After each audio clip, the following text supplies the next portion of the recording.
Hello everybody, my name is Shatnos, and welcome to This Week in Mythic Plus. This week's affixes are...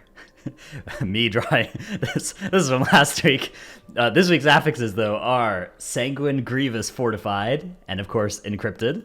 And the week, it's not bad. I think people often underestimate how frustrating Sanguine is going to be going into a Sanguine week, but especially if you go into your first key expecting it, knowing it's coming. It can be an affix that, yeah, if you manage it well, it won't be too slowy.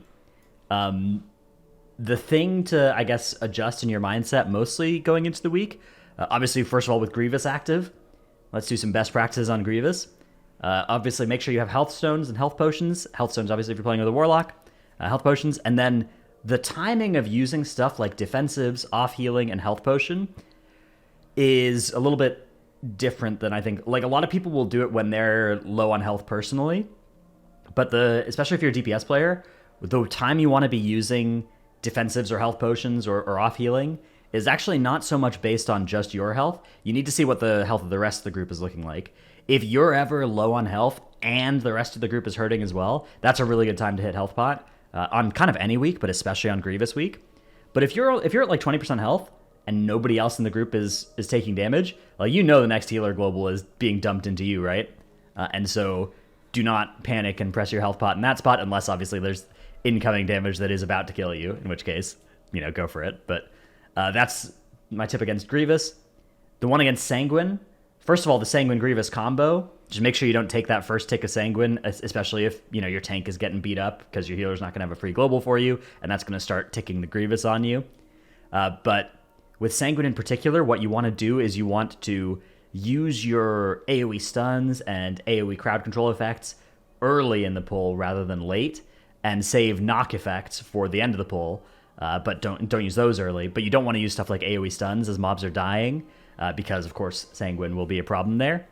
That also carries through into DOS and Spires to a lesser extent, where there are those Covenant effects in the dungeon that stun mobs.